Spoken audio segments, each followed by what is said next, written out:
and also the leadership spearheaded by the honorable ministers, because together we can achieve much. Meanwhile, the Minister of State for Energy and Mineral Development, Honorable Ruth Nankabirwa, in her remarks, did hint on the fact that the Energy Ministry is one of the most demanding sectors with high demand for energy and resources. A highly demanding, ministry, demand for resources, demand for energy, demand for...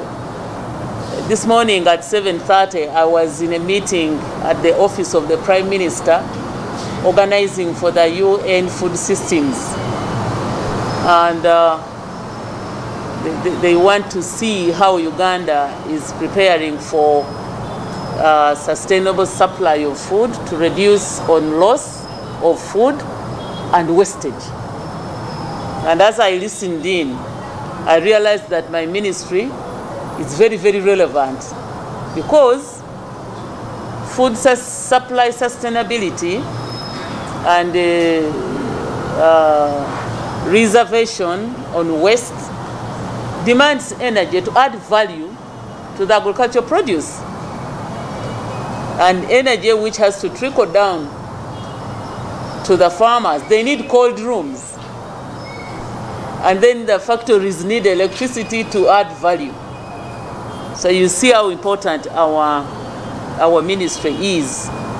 In all sectors, in agriculture itself, we need fertilizers to increase productivity. SSONKO, Smart 24.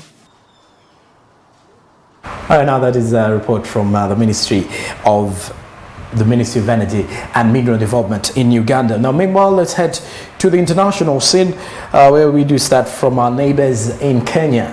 Now, Kenya Airways is spending close to 500,000 daily on maintenance of 4 idle aircraft parked at the Jomo Kenyatta International Airport. Now, the national carrier says it spends an average of 465,000 Kenyan shillings, or 40 million Ugandan shillings monthly to maintain these.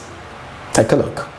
A significant drop in air travel led to the grounding of approximately 2/3 of the global airline fleet at the peak of the COVID-19 pandemic in April 2020. Estimates by the International Airport Association had shown. Although travel has since resumed in key international and regional routes, passenger numbers remained low due to the public health safety restrictions, forcing airlines to keep part of their fleet grounded to limit the costs. And also Raila Odinga of the Orange Democratic Party in Kenya has urged Kenyans to unite to create wealth, not use poverty as a political tool. Take a look at this.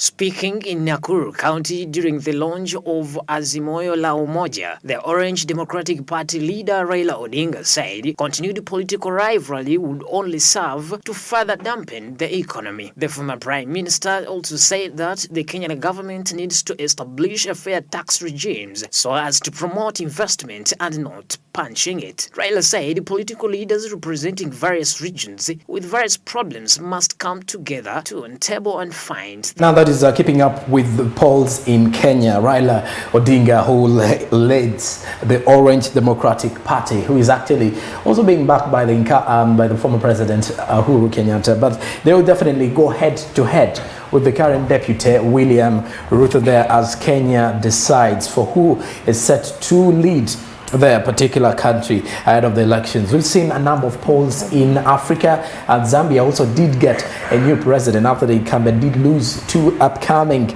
politician and investor in Zambia there. So we'll definitely see a new president in Kenya, with the fact that His Excellency Uhuru Kenyatta will not return on the polls in Kenya, or will not return on the ballot paper in Kenya. But this time around, it is Raila Odinga who goes head to head with William Ruto to see who leads the country in Kenya there. Now, at this particular point, we do take a break, but when we do return, we have expert analysis with the theme entrepreneurship.